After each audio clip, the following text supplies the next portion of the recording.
السلام علیکم دوستو، ہم پڑھ رہے ہیں نمرہ احمد کا ناول کرا کرم کا تاج محل اور 10ویں چوٹی۔ چلیے آئیے شروع کرتے ہیں۔ اپنی آئس ایکس کو برف میں گاڑے، خوف کے مارے اسے مضبوطی سے پکڑے وہ آنکھیں بند کیے دیوار سے چپکی کھڑی تھی۔ اس کا پورا جسم لرز رہا تھا، دل زور زور سے دھڑک رہا تھا۔ پھر دھول آہستہ آہستہ چھٹنے لگی۔ اس نے ڈرتے ڈرتے آنکھیں کھول کر سر اونچا کیا۔ دودھیا سفید برف راکا پوشی کے جسم سے بالکل ویسے ہی چمٹی ہوئی تھی جیسے چند لمحوں پہلے تک تھی۔ اس نے گردن گھما کر ادھر ادھر دیکھا۔ راکا پوشی کے پہاڑی سلسلے پرسکوت تھے۔ واحد حرکت آسمان سے گرتی برف کی تھی، باقی پورا پہاڑ خاموش اور پرسکون تھا، جیسے وہ بھیانک برفشار کبھی آیا ہی نہ ہو۔ میلوں دور تک بہلی برف ویسی ہی حسین نظر آ رہی تھی، بس ایک فرق تھا، 100 میٹر دائیں جانب افق ارسلان نہیں تھا۔ افق، وہ بلند آواز سے چلائی، تم کہاں ہو؟ اس کی آواز ارد گرد کے پہاڑی سلسلوں سے ٹکرا کر حنزہ کے آسمان میں تحلیل ہو گئی۔ برف سے کوئی جواب نہیں آیا۔ پریشے نے گردن ترچھی کر کے اپنے عقب میں دیکھا۔ گرتی برف کے اس باہر پار حرف موش اور دمانی کی چوٹیاں تھیں۔ دور، بہت دور، شاہکواری کا سرمئی اہرام برفیلی چادر کی بکل مارے کھڑا تھا۔ دائیں طرف میلوں دور نانگا پربت کی خونی قاتل چوٹی تھی۔ ہمالیہ کے تمام پہاڑ اس کو دیکھ رہے تھے، اس پر ہنس رہے تھے، اس کا تمسخر اڑا رہے تھے۔ بے وقوف لڑکی، تم بالکل اکیلی رہ گئی ہو۔ وہ اکیلی تھی، واقعی اکیلی تھی۔ اس کے اطراف میں ان دیویکل پہاڑوں کے سوا کوئی نہیں تھا۔ وہ تمام پہاڑ اتنے خوفناک اور اونچے تھے کہ خود آسمان جھک کر ان کی پیشانی چوم رہا تھا۔ افق، تم کہاں ہو؟ بہت بے بسی سے اس نے پھر پکارا، جواب دو، خدا کے لیے کچھ تو کہو افق، ورنہ میرا دل پھٹ جائے گا۔ اس کا دل واقعی پھٹنے کو تھا۔ وہ کدھر تھا؟ وہ جواب کیوں نہیں دے رہا تھا؟ اوپر سے ہزاروں ٹن برف چند لمحوں میں گری تھی۔ اس برف میں وہ اسے کہاں ڈھونڈے؟ برف اسے اڑا کر گلیشیئر کے قدموں میں پٹک چکی تھی، یا وہ وہیں کہیں اپنی آئس ایکس سے چمٹے ہوئے کھڑا تھا؟ پریشے سے اس جگہ دیکھا جہاں چند لمحے قبل وہ کھڑا تھا، وہاں اب سفید دودھیا برف تھی۔ وہ رسی جو اس نے لگائی تھی اس برف کے اندر گم ہو گئی تھی۔ البتہ غور سے دیکھنے پر ایک زرہ واضح تھا جو ٹوٹ چکا تھا۔ اب افق اس رسی پر نہیں تھا اور نیچے برف میں دب چکا تھا۔ پریشے کا دل ڈوبنے لگا۔ نہیں، وہ ادھر ہی ہوگا، میں ڈھونڈتی ہوں اسے، میں اسے ڈھونڈ نکالوں گی۔ اس نے خود کلامی کی اور نیچے اترنے لگی۔ رسی سے نیچے اترنا بالکل ایسے تھا جیسے کسی عمارت کی 10ویں منزل کی کھڑکی تک پہنچنے کے لیے عمارت کے باہر سے لکڑی کی سیڑھی رکھی جائے، پھر جیسے اس سیڑھی سے نیچے اتر جانا ہے، مضبوطی سے اسے پکڑے سہج سہج کر پیچھے اور نیچے دیکھتے ہوئے ایک ایک قدم نیچے رکھنا، وہ ایسے ہی اتری تھی۔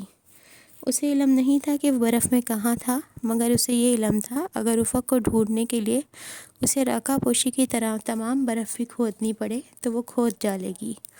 وہ بمشکل 20 میٹر نیچے اتری۔ اس کا تنفس تیز تیز چل رہا تھا اور وہ باقاعدہ ہانپ رہی تھی۔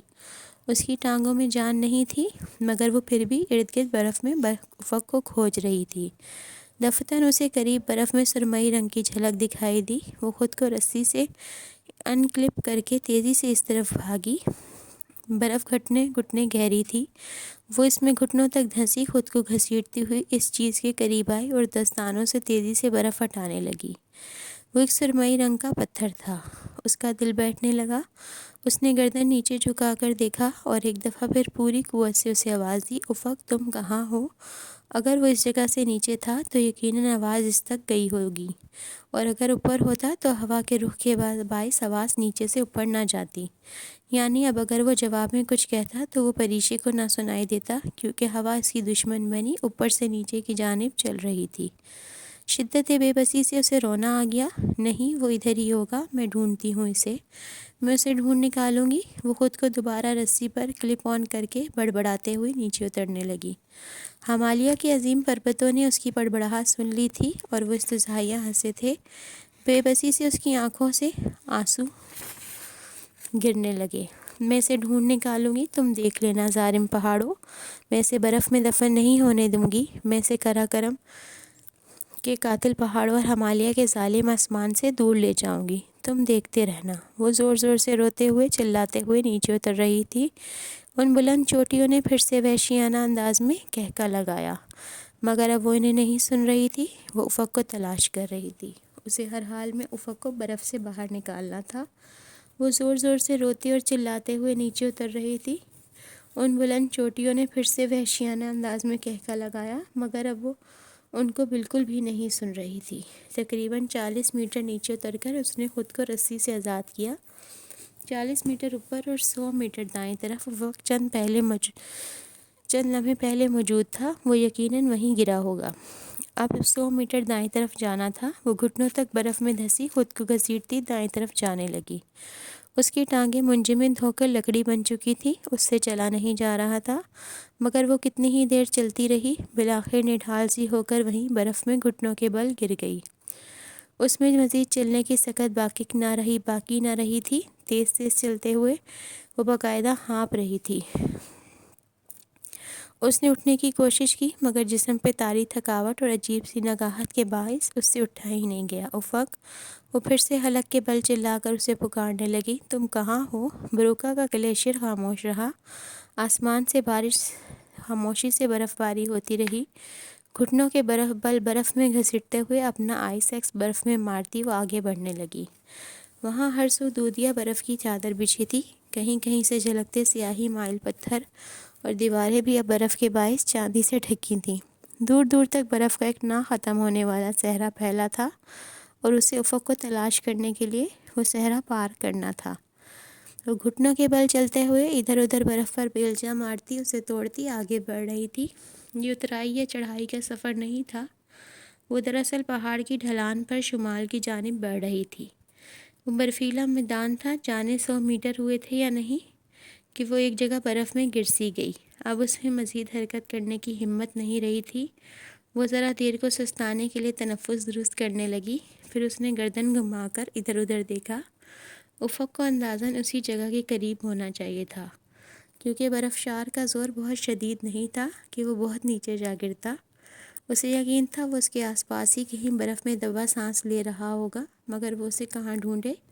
پریشی اپنے قریب برف میں ایکس مارتے ہوئے اسے توڑنے لگی۔ شاید وہ اس کے قریب ہی کہیں ہو۔ اس نے بہت سی برف کھود ڈالی، مگر وہ کہیں نہیں تھا۔ وہ پھر سے برف پر تقریباً جھک کر گھٹنے کے بل چلتی ہوئی آگے بڑھنے لگی۔ ساتھ ساتھ وہ اسے آوازیں بھی دے رہی تھی، مگر وہ جواب نہیں دے رہا تھا۔ پریشی کو جہاں جہاں کہیں سیاہ سرمئی شے کی جھلک دکھائی دی، اس نے وہاں کی برف کھود ڈالی، مگر ہر جگہ برف کے نیچے سے وہی سیاہ پتھر نکلتے جنہیں لوگ ترک زبان میں کرا کرم کہتے تھے۔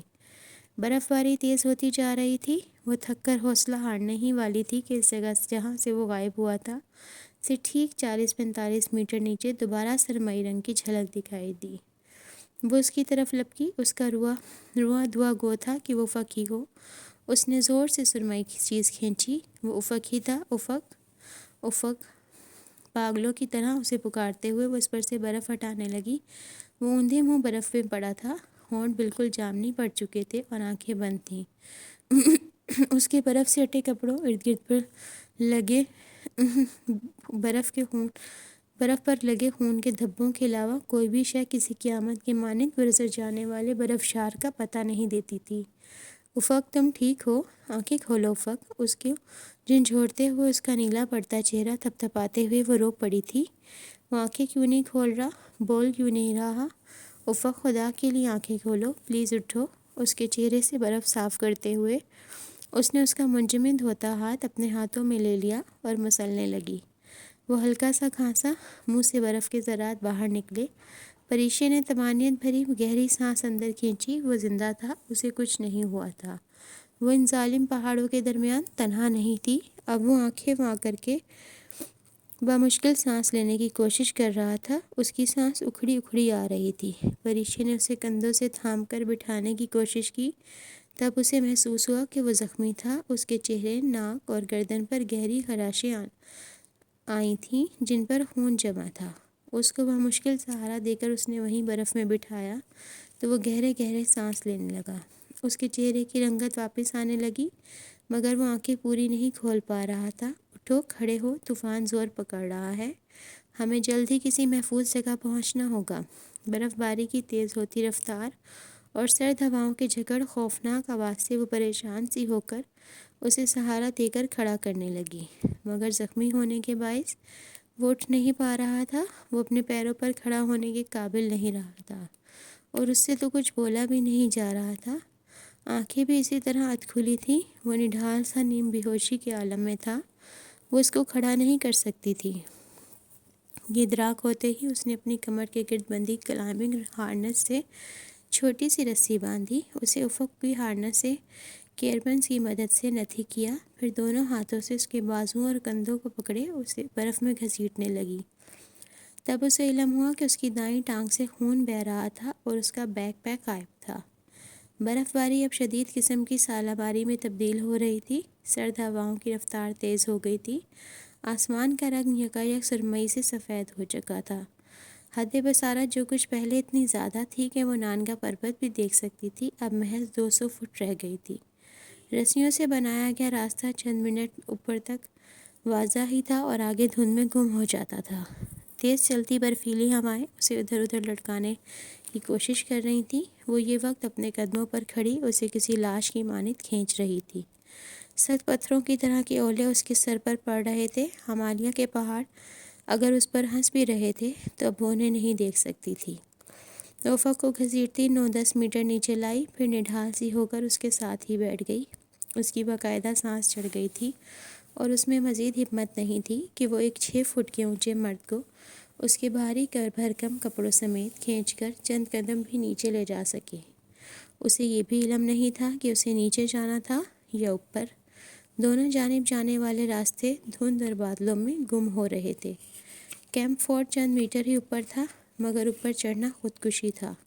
کیمپ 3 خاصا نیچے تھا اور وہ افق کو نیچے نہیں لے جا سکتی تھی۔ برستی ژالہ باری اور چنگھاڑتے طوفان میں وہ ایک زخمی شخص کے ساتھ تنہا برف میں بیٹھی تھی۔ اس کا دماغ سن ہو چکا تھا۔ کچھ سمجھ میں نہیں آ رہا تھا کہ اس ظالم طوفان میں وہ کس پتھر سے پناہ مانگے، کس عرفانی دیوار کے پیچھے جا چھپے۔ سب کچھ جیسے خواب کسی کیفیت میں ہو رہا تھا۔ ذہن معاف تھا، ٹانگوں سے قوت سلب تھی، بصارت چند میٹر تک محدود تھی۔ یا خدا، وہ کیا کرے؟ اس نے سر اٹھا کر اوپر دیکھا۔ آسمان مکمل طور پر سفید تھا۔ تیز ہوائیں ڈراؤنی آواز کے ساتھ چل رہی تھیں۔ اس نے گردن ادھر ادھر گھما کر اپنے اطراف میں دیکھا۔ وہ برف جس جگہ بیٹھی تھی اس سے تھوڑی دور ہی اس کی بصارت کام کر رہی تھی۔ آگے سب کچھ دھند اور تبیز برف میں غائب ہو جاتا تھا۔ جہاں تک وہ دیکھ سکتی تھی وہاں تک برف کا میدان تھا، ہر طرف سفید برف تھی۔ وہ کسی برف کے صحرا میں بیٹھی تھی جس کی سرحدیں نہیں تھیں۔ دنیا جیسے ختم ہو چکی تھی، صرف سب برف تھا، سفید برف، اجلی برف۔ اس کے اعصاب اس کا ساتھ چھوڑنے لگے، دماغ مفلوج ہو چکا تھا۔ پھر اس نے افق کو دیکھا، وہ اس کے قریب برف پر پڑا کرا رہا تھا۔ اس کی آنکھیں ادھ کھلی تھیں جیسے وہ نیم بے ہوش ہو۔ پریشے کچھ سن بھی پا رہی تھی، کچھ بھی سن یا سمجھ نہیں پا رہی تھی۔ شدید سردی اس کی ہڈیوں میں گھس کر انہیں کھا رہی تھی۔ انتہائی بلندی کے باعث اس کا ذہن اور جسم آپس میں مربوط نہیں تھے۔ وہ بس متلاشی نگاہوں سے ارد گرد دیکھ رہی تھی۔ اسے آسمان سے پتھروں کی گرتی برف سے بچاؤ کے لیے کچھ کرنا تھا۔ اس کی یادداشت اور سوچنے سمجھنے کی صلاحیت گو کہ اس کا ساتھ چھوڑ چکی تھی، مگر لاشعوری قوت مدافعت بیدار تھی۔ اس بلندی پر ذہن کو ایک نقطے پر مرکوز کرنا، کچھ سوچنا بہت کٹھن تھا۔ اس نے بدوقت اپنا آئس بیگ کھولا۔ آئس ایکس، بیلچہ، سنوز ہال، آئس کریوز اور کچھ رسی نکالی، پھر افق کو وہیں برف میں رسی سے باندھنے لگی۔ اس کی کمر کے گرد رسی باندھ کر دائیں اور بائیں رسی کو آئس اسکریوز سے برف میں ٹھونک دیا، یوں کہ اب وہ حرکت نہیں کر سکتا تھا۔ پھر اس نے ایک دفعہ اس کی حفاظتی رسیوں کو مضبوطی چیک کیا اور تسلی کر کے نیچے اترنے لگی۔ طوفانی جھکڑوں اور شدید قسم کی برف باری کے دوران اسے بمشکل 30 میٹر نیچے ایک چھوٹا سا پلیٹ فارم ملا جہاں وہ برف کھود کر خیمہ لگا سکتی تھی۔ پھر جانے کتنی دیر وہ برف میں پھاڑا مارتے برف کھودتی رہی۔ برف کا پاؤڈر سا اس کے چہرے اور کپڑوں پر گرتا رہا۔ ٹانگیں منجمد سی ہونے لگی تھیں۔ افق وہیں اوپر سخت سردی میں زخمی پڑا رہا۔ پریشے کے ہاتھوں سے جان نکلنے لگی، مگر وہ خیمہ لگ کے نہیں دے رہا تھا۔ طوفانی 60 میل فی گھنٹہ کی رفتار سے چلتی ہوا اسے ہر چند سیکنڈ کے بعد گرا دیتی اور وہ پھر سے کھڑی ہوتی۔ ایک چھوٹا سا 2 آدمیوں کا ٹینٹ اس نے کتنی مشکل سے اس تیز ہوا میں لگایا، یہ صرف وہی جانتی تھی۔ پھر وہ واپس گرتی پڑتی اوپر آئی۔ اسی طرح برف اور پتھروں سے افق بندھا پڑا تھا، اس کی آنکھیں بند اور لب جامنی تھے۔ افق اسے پکارنے کے باوجود اس کے وجود میں جنبش نہ ہوئی۔ وہ تیزی سے اس کے قریب آئی، تیز ہوا اسے کھڑا بھی نہیں ہونے دے رہی تھی۔ افق اٹھو اور اندر چلو، اس کے کان کے قریب چیخنے پر اس نے آنکھیں کھولی۔ پریشے نے اس کی رسیاں کھولیں، اسے دوبارہ خود سے باندھا اور سہارا دے کر نیچے لائی۔ وہ چلنے کے قابل نہیں تھا، غالباً اس کی ٹانگ کی ہڈی ٹوٹ گئی تھی، اور ٹانگ میں آنے والا زخم اتنا گہرا اور اذیت رساں تھا کہ خیمے کے فرش پر گرتے ہی وہ پھر سے کرہانے لگا تھا۔ وہ کبھی بھی درد سے کرہاتا نہیں تھا، اب اگر کرہا رہا تھا تو یقیناً شدید زخمی تھا۔ پریشے وہیں اس کے قریب دوزانوں بیٹھ گئی۔ خیمے کی گول چھت پر برف مسلسل گر رہی تھی، مگر کورٹیکس میں لگے 2 ہیٹ لائٹرز کے باعث اندر اور باہر کے درجہ حرارت میں خاصا فرق پڑتا جا رہا تھا۔ اندر گرمائش تھی، پھر بھی اس کے 2 دانت بج رہے تھے اور ٹانگیں لکڑی کی طرح سخت ہو رہی تھیں۔ وہ بیٹھے بیٹھے گھسیٹ کر اس کے قریب آئی اور اپنا بیگ کھول کر فرش پر الٹ دیا، پھر فرش پر بکھرے سامان میں سے دستانے نکال کر افق کے ہاتھوں میں پہنائے۔ سلیپنگ بیگ میں اسے لٹایا کہ وہ اپنا سلیپنگ بیگ اپنے بیگ سمیت گم کر چکا تھا، پھر میڈیکل کٹ سے ضروری سامان نکال کر اس کا زخم دیکھنے لگی۔ اس وقت اس کا تھکاوٹ اور سردی کے مارے برا حال تھا، دل چاہ رہا تھا کہ فوراً کمبل اوڑھ کر سو جائے، مگر سامنے وہ شخص لیٹا تھا جس سے اس کی سانسوں کی ڈور بندھی تھی۔ یہ وہ شخص تھا جس کے لیے وہ 2 دن پیدل برف زاروں کو عبور کر کے آئی تھی، جو اگر درد سے کرہاتا تو وہ درد اور گھاؤ پریشے کو اپنی روح میں لگتے محسوس ہوتے تھے۔ وہ سو نہیں سکتی تھی جب تک وہ پرسکون نہ ہو جاتا، اسے چین نہیں آ سکتا تھا۔ اس کا زخم گہرا تھا، شاید ہڈی فریکچر ہو گئی تھی، خون بھی بہہ رہا تھا۔ سوچنے سمجھنے کی صلاحیت میں کسی حد تک کمی کے باعث وہ ٹھیک سے سمجھ نہیں پا رہی تھی اور بمشکل پٹی کر رہی تھی۔ اس کی اپنی سانس بھی اکھڑ اکھڑ کر آ رہی تھی۔ وہ ڈیتھ زون میں تھی اور اس کے جسم کی خلیوں کو اس بات کا علم ہو چکا تھا۔ اس کے تمام خلیوں کو آکسیجن ٹھیک سے نہیں مل رہی تھی اور وہ اسے اس بات کا بخوبی احساس دلا رہے تھے۔ چونکہ دماغ کو بھی آکسیجن نہیں مل رہی تھی، سو اس کا دماغ معاف سا ہو رہا تھا۔ اس کے پاس تو آکسیجن کنسنٹریٹر بھی نہیں تھے۔ بیس کیمپ میں جب اس نے افق سے آکسیجن رکھنے کی بات کی تو اس نے لاپرواہی سے انکار کر دیا۔ میں نے بگ 5 بغیر آکسیجن کے سر کیے ہیں، کبھی کبھی دل کرتا ہے دیکھوں تو صحیح کہ میرے پھیپھڑے کتنا حوصلہ رکھتے ہیں۔ اس کے پھیپھڑے جیسے بھی ہوں، وہ بہرحال کم آکسیجن کے عادی تھے، مگر پریشے عادی نہیں تھی۔ اس نے اپنے طور پر کچھ آکسیجن ایمرجنسی ہر صورتحال کے لیے بھی رکھی تھی، مگر وہ لانا بھول گئی تھی۔ افق کے پاس ایک کنسنٹریٹر تو لازمی ہونا تھا، مگر وہ اپنا بیگ کھو چکا تھا۔ چھوٹی چھوٹی غلطیاں بہت بڑی ٹریجڈی بنتی جا رہی تھیں۔ زخم صاف کر کے اس کی پٹی تو کر دی، مگر فریکچر کے بارے میں کچھ بھی کرنے سے قاصر تھی۔ اسے افق کو لازماً بیس کیمپ لے کر جانا تھا۔ فریکچر ایسا تھا کہ سرجری ناگزیر تھی، مگر وہ نیچے کیسے جائے؟ وہاں جانے کے تمام راستے مسدود تھے۔ افق کو اس نے دوبارہ سلیپنگ بیگ پہنا دیا۔ زپ بند ہوتے ہی اس کے جسم کو گویا ٹکور ملنے لگی اور اس کی نیمواں آنکھیں پوری بند ہو گئیں۔ وہ اسی پوزیشن میں آدھا بیٹھا آدھا لیٹا سو گیا۔ پریشے کے پاس کوئی سلیپنگ بیگ نہیں تھا، صرف 2 لائٹرز تھے جنہیں اپنے گرد لپیٹ کر وہ ٹھٹھر رہی تھی۔ ٹوٹی ٹانگ اور گہرے زخم کے باوجود وہ کیسے پرسکون سو رہا تھا۔ وہ اس کے قریب دیوار سے ٹیک لگائے بوجھل ہوتی آنکھوں سے اسے دیکھے گئی۔ اس میں اتنی ہمت نہیں تھی کہ وہ افق کو سیدھا کرے یا خود سیدھی ہو کر لیٹ جائے۔ وہ وہیں بیٹھے بیٹھے سو گئی۔ نیند میں اسے عجیب عجیب خواب آتے رہے۔ آخری جو خواب آیا اس میں اس نے دیکھا کہ وہ خود، احمد، افق، عرصہ، حبیب، نشا، مصعب، جاپانی ٹورسٹ، پاک فوج کے پائلٹس، وہ سب کیمپ 4 میں ایک ہی خیمے میں دب کے بیٹھے خوشگپیاں کر رہے ہیں، خشک میوے، گرم چائے اور ہاٹ چاکلیٹ سرو کی جا رہی ہے۔ شفالی بھی وہیں تھا اور اس کا ملازم وحید بھی۔ شفالی اور وحید کی شکلیں مل رہی تھیں۔ کوئی اس کا گھٹنا جھنجھوڑ کر اسے اٹھانے کی کوشش کر رہا تھا۔ اس نے جھٹکے سے آنکھیں کھول دیں۔ وہاں شفالی تھا، نہ وحید، نہ آرمی کے پائلٹ، سب کچھ راکھا پوشی کی لطیف ہوا میں تحلیل ہو چکا تھا۔ وہ اپنے خیمے میں تھی اور اس کا گھٹنا ہلانے والا افق تھا۔ ہاں کیا؟ پریشے کا ذہن آہستہ آہستہ بیدار ہونے لگا۔ باہر طوفان کا شور ابھی تک جاری تھا۔ وہ کتنے گھنٹے بے خبر سوتی رہی اسے اندازہ نہ تھا۔ پانی دو، گرم پانی۔ بہت دقت سے وہ آہستہ آہستہ یوں بولا جسے بولنے سے بھی تکلیف ہوتی ہو۔ وہ خیمے کی دیوار سے ٹیک لگائے ٹانگیں سیدھی پھیلائے بیٹھا تھا۔ دونوں کے درمیان پریشے کے رکسیک سے نکلنے والی اشیاء کا ڈھیر تھا۔ وہ اس کی اس بات پر سر ہلاتے ہوئے فرش پر سے چیزیں سمیٹنے لگی۔ برف شار میں افق کے گم ہونے والے بیگ میں کھانے کا زیادہ تر سامان اور رسی تھی۔ پریشے کے پاس گیس، آئس کیوبز، برف میں لگائی جانے والی میخیں، پیٹونز اور کچھ رسی تھی۔ کھانے کے نام پر اس کے بیگ میں بس ایک دن کا کھانا تھا جو ڈی ہائیڈریٹ تھا اور اس کی برف پگھلانے اور اسے ری ہائیڈریٹ کے اصل حالت میں لانے کے لیے انہیں ایندھن کی بے حد ضرورت تھی، جو اس وقت محض 2 سے 3 دن کا رہ گیا تھا، وہ بھی صرف پانی بنانے کے لیے۔ 2 سے 3 دن کا دورانیہ کم ہو سکتا تھا اگر وہ کھانا بھی گرم کرنے لگتی، سب اس کے لیے وہ تمام فوڈ سپلائی بیکار تھی۔ وہ گیس ضائع کرنا افورڈ نہیں کر سکتی تھی، کیونکہ اس کی بلندی پر انسان کچھ کھائے بغیر ہفتہ بھر زندہ رہ سکتا ہے، مگر پانی، وہ بے رنگ مایہ جو زمین پر صرف آب ہوتا ہے، پہاڑوں پر آب حیات ہوتا ہے، بغیر کچھ پیے وہ چند گھنٹوں میں ہی مر جاتے۔ البتہ بھوک دونوں کو نہیں لگتی تھی، نہ ہی اس بلندی پر لگنی تھی۔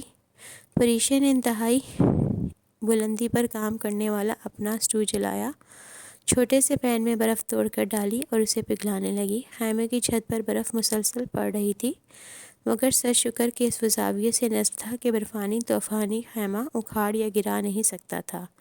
برف پانی بن گئی تو اس نے آخری چاکلیٹ سے کچھ ہاٹ چاکلیٹ بنائی، ہاٹ چاکلیٹ اور گرم چائے افق کو پلائی، خود صرف گرم پانی پر گزارا کیا۔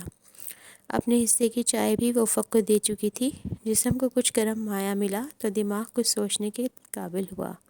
افق کی توانائی قدرے بحال ہوئی تھی، اس کے چہرے پر شدید درد کے آثار رقم تھے، مگر اب وہ کرہا نہیں رہا تھا، بلکہ خیمے کی دیوار سے ٹیک لگائے بیٹھا تھا۔ آنکھیں بند تھیں اور وہ دھیرے دھیرے کچھ گنگنا رہا تھا۔ یہ وہی گانا تھا جو اس روز وہ بیس کیمپ میں حنزہ کثر لوگوں کو سنا رہا تھا، کئی دن پہلے برستی بارش میں وائٹ پیلس کے موروں کو سنایا تھا۔ وہ یار لیلا، وہ یار محکم۔ اس کی آواز بے حد دھیمی تھی، مگر اس نے سن لی تھی۔ وہ جانتی تھی کہ وہ تکلیف اور دکھ میں ہمیشہ گنگنایا کرتا تھا۔ یہ لیلا کی تو سمجھ آتی ہے، مگر یہ مکنم کون ہے؟ افق نے آنکھیں کھولیں جو بے حد سرخ ہو رہی تھیں۔ مجنوں، ایک لفظ کہہ کر اس نے دوبارہ سے آنکھیں بند کر لیں۔ ارے، اسے حیرت ہوئی، یہ لیلا مجنوں ترکی میں بھی ہوتے ہیں؟ ہاں، مجنوں ترک بھی ہو سکتا ہے۔ وہ دھیرے سے مسکرایا اور بند آنکھوں سے دوبارہ گنگنانے لگا، وہ یار لیلا، وہ یار مجنوں۔ یہ وہ پہلی نارمل بات تھی جو دونوں نے طوفان میں پھنس جانے کے بعد کی تھی۔ یہ گرم پانی کا اثر تھا، آب حیات کا اثر تھا۔ افق کچھ دیر گنگناتا رہا، پھر خاموش ہو گیا۔ اب اس پر نقاہت طاری ہو رہی تھی۔ پریشے بھی اب ذہن کو مجتمع کر کے صورتحال کو سمجھنے کی کوشش کرنے لگی جس سے اس کا زندگی میں پہلی بار پالا پڑا تھا، اور جب حالات سمجھ میں آنے لگے تو اس کا دل ڈوبنے لگا۔ اس کا میٹر اسے بتا رہا تھا کہ وہ 7437 میٹر بلندی پر سخت برفانی طوفان کے درمیان ایک خیمے میں پھنسی بیٹھی ہے۔ اس کے ساتھ ایک ایسا زخمی کوہ پیما ہے جس کا زخم نہ صرف اسے چند قدم بھی چلنے سے معذور کر چکا ہے، بلکہ زخم کے باعث اس کی ٹانگیں کم وقت میں فروسٹ بائٹ کا شکار ہو کر ہمیشہ کے لیے ختم ہو سکتی ہیں۔ اس کے ایک پاؤں کی انگلیاں پہلے بھی فروسٹ بائٹ ہو چکی تھیں، اور پرانے زخم تو ویسے بھی فروسٹ بائٹ کے عمل کے دوران تیز ترین عامل یا عمل انگیز بن جایا کرتے ہیں۔ فروسٹ بائٹ کو صرف ایک عنصر روک سکتا تھا، اور وہ تھا پانی۔ جسم میں پانی کی کمی کا مطلب تھا فروسٹ بائٹ، اور جسم میں پانی کی کمی سطح سمندر سے انتہائی بلندی کا مطلب تھا سیربرل ایڈیما یا الزمی ایٹما۔ اس وقت حالت یہ تھی کہ اسے جلد از جلد افق کو وہاں سے نکالنا تھا۔ اس کے پاس صرف 80 میٹر رسی تھی اور اسے کئی ہزار میٹر نیچے اترنا تھا۔ بیس کیمپ 3400 میٹر پر تھا اور اگر وہ جلدی افق کو وہاں سے نہیں نکالتی تو وہ مر بھی سکتا تھا۔ اسے جلد کچھ سوچنا تھا، کچھ کرنا تھا۔ اوپر جانے اور چوٹی سر کرنے کا تو سوال ہی پیدا نہیں ہوتا تھا۔ افق کی مخصوص اور خالص کوہ پیما والی ضد کے باعث وہ ٹرن اراؤنڈ ٹائم کا انتخاب کھو چکے تھے۔ کوہ پیمائی میں ایک ٹرن اراؤنڈ ٹائم ہوتا ہے، پیچھے مڑنے کا وقت۔ پہاڑوں پر موسم پل پل بدلتا ہے۔ کوہ پیما تعین کرتے ہیں کہ اگر آج اتنے بجے ہم نے چوٹی سر کر لی تو ٹھیک، ورنہ اتنے بجے تک ہم جہاں بھی ہوئے وہاں سے مڑ جائیں گے۔ کوہ پیما عموماً نہ پلٹنے کی غلطی کرتے ہیں۔ یہی غلطی ارسلان نے بھی کی۔ وہ بہرحال کوئی افسانوی کردار نہیں، ایک جیتا جاگتا انسان تھا۔ اب انہیں راکا پوشی کے ناقابل تسخیر رچ کو ناقابل تسخیر ہی چھوڑ کر واپس جانا تھا، اور واپس جانے کے لیے طوفان کا رکنا ضروری تھا جو تھمنے کا نام ہی نہیں لے رہا تھا۔ وہ اوپر جا سکتے تھے نہ نیچے، اور نہ ہی بیٹھے رہ سکتے تھے۔ خدایا وہ کیا کرے؟ بڑی دیر کہیں جا کر وہ ایک نتیجے پر پہنچی۔ اس نے ٹرانسڈیوسر نکال کر احمد سے رابطہ کیا اور بغیر کسی تہمید کے کہنے لگی، احمد، افق زخمی ہے، ہم کیمپ 4 اور کیمپ 3 کے درمیان پھنسے ہیں، باہر سخت طوفان ہے، ہمیں ہر حال میں نیچے اترنا ہے، بتاؤ میں کیا کروں؟ افق زخمی ہے، اسے کیا ہوا؟ حسب توقع وہ پریشان ہو گیا۔ صبح برف شار آیا تھا، افق کی رسی ٹوٹ گئی اور وہ 40 میٹر نیچے گرا۔ ٹانگ کی ہڈی فریکچر ہوئی ہے اور چوٹیں بھی شدید ہیں۔ سخت سردی کے باعث اس کے دانت بجنے سے اسے بولنے نہیں دے رہے تھے۔ او تم یوں کرے اس کے فریکچر کو، فار گاڈ سیک احمد، میں ڈاکٹر ہوں، مجھے پتا ہے مجھے اس کے فریکچر کے ساتھ کیا کرنا ہے۔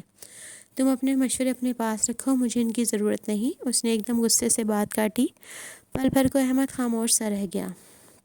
اسے اپنی غلطی کا احساس ہوا۔ ایم سوری احمد، میں بہت پریشان ہوں، پلیز ناراض مت ہونا۔ وہ روان سی ہو گئی۔ ریلیکس پریشے، جب طوفان رکے تو تم نیچے اتر آنا، اس طرح پریشان ہونے سے تمہارے اعصاب پر برا اثر پڑے گا۔ خود کو پرسکون رکھو۔ میں خود کو پرسکون نہیں رکھ سکتی احمد، ہماری پوزیشن بہت خراب ہے۔ افق شدید زخمی ہے، وہ ڈسینڈ نہیں کر سکتا، اسے شدید درد ہو رہا ہے۔ احمد سے بات کرتے ہوئے اس نے ایک فکرمند نگاہ افق پر ڈالی۔ تم اس کو پین کلر دو، مگر اس کی ٹانگ کام نہیں کر رہی، وہ چل نہیں سکتا، تم میری بات کیوں نہیں سمجھ رہے؟ شدید ڈپریشن بھرے پھر سے غصے میں ڈھلنے لگا۔ دفتر افق نے آنکھیں کھولی اور آہستہ سے ہاتھ بڑھا کر اس کا گھٹنا ہلایا۔ پریشے نے بولتے بولتے رک کر اس کو دیکھا۔ انکرا کال کرو جینک کو، اس سے ویدر کنڈیشن پوچھو، وہ نکہت بھرے لہجے میں آہستہ آہستہ رک کر بول رہا تھا۔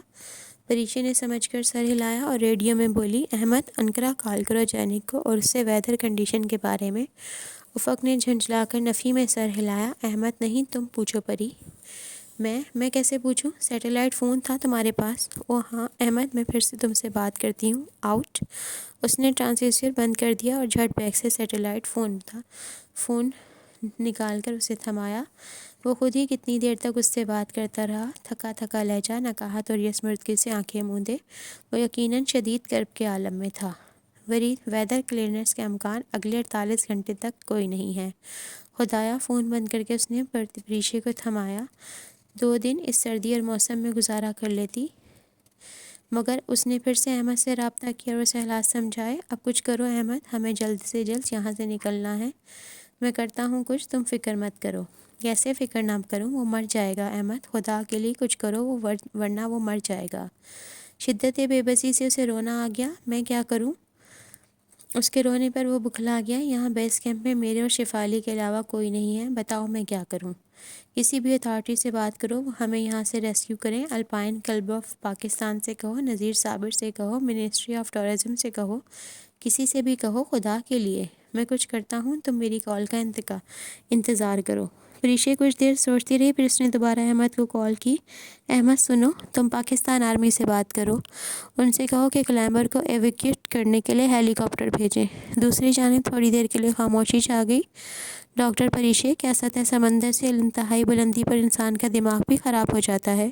کیوں، کیا غلط کہا میں نے؟ میری بات غور سے سنو۔ اس وقت پوری دنیا میں کوئی ایسا پائلٹ پیدا نہیں ہوا جو تمہیں 7,500 میٹر بلندی سے ریسکیو کر سکے۔ اس سے پہلے کہ تمہاری انرجی اور ہمت جواب دے دے، تم نیچے اترنے کی کوشش کرو، یہی تمہارے مسئلے کا واحد حل ہے۔ میرے استاد مت بنو اور پاکستان آرمی سے بات کرو۔ اس نے ریڈیو رکھ دیا اور افق کو دیکھا، جو سر جھکائے شکست خوردہ سا بیٹھا تھا، جیسے سارا حوصلہ اور ہمت ہار چکا ہو۔ افق پریشے نے دھیرے سے اس کے کندھے پر ہاتھ رکھا۔ اس نے گردن اٹھائی۔ کیا بہت درد ہو رہا ہے؟ اس نے آہستہ سے گردن کو نفی میں جنبش دی۔ نہیں، درد تو نہیں ہو رہا۔ اسے جتنا درد ہو رہا تھا یہ اس کی شہد رنگ آنکھوں سے پتہ لگ رہا تھا۔ کیا تم نیچے اتر سکتے ہو، کم از کم کیمپ 3 تک؟ بغور اس کے چہرے آنکھوں میں جھانکتے اس نے یوں نرمی سے پوچھا جیسے ایک چھوٹے سے بچے سے ڈاکٹر پوچھتا ہے۔ اس نے خاموشی سے گردن کو نفی میں جنبش دی۔ چند میٹر بھی نہیں۔ اس طوفان میں اس ٹانگ کے ساتھ نو نیور۔ اس نے نفی میں سر ہلایا۔ وہ پورے فکرے نہیں بول پا رہا تھا، مگر وہ بہرحال مطلب سمجھ سکتی تھی۔ اچھا دیکھو، اس ٹینٹ میں جتنا ہو سکتا ہے اپنے ٹانگے بازو ہلاتے رہو، گرم رہو گے اور فروسٹ بائٹ سے بھی بچ جاؤ گے۔ وہ خود بھی یہی کر رہی تھی، مگر افق ویسے ہی خاموشی سے بیٹھا خیمے کی سامنے والی دیوار پر نگاہیں جمائے کچھ سوچتا رہا۔ پھر کتنی دیر گزر گئی، احمد نے کوئی رابطہ نہ کیا۔ طوفان ابھی تک راکھا پوشی کو اپنی لپیٹ میں لیا ہوا تھا۔ باہر مسلسل اولے پڑنے کا شور سنائی دے رہا تھا۔ پریشے نے خیمے کی کھڑکی سے جھانکا۔ باہر مکمل وائٹ آؤٹ تھا۔ خطِ بصارت محض 1 میٹر رہ گئی تھی۔ رات کٹ کے نہیں دے رہی تھی۔ ایک ایک لمحہ صدیوں پر بھاری تھا۔ وہ دونوں اسی طرح بغیر کوئی بات کیے خیمے میں بیٹھے رہے۔ پریشے کو احمد کی کال کا انتظار تھا۔ تو دوستو، یہ تھا آج کی ایپیسوڈ۔ کل پھر ملیں گے۔ اگر آپ کو میری آڈیو اچھی لگی ہو تو اسے لائک کریں، شیئر کریں اور میرے چینل کو سبسکرائب کریں، تاکہ میں آپ کو اچھے ناول سنا سکوں۔ اور ہاں، ایک اور بات، جتنا ہو سکے سیلاب زدگان کی مدد کیجیے۔ اللہ حافظ۔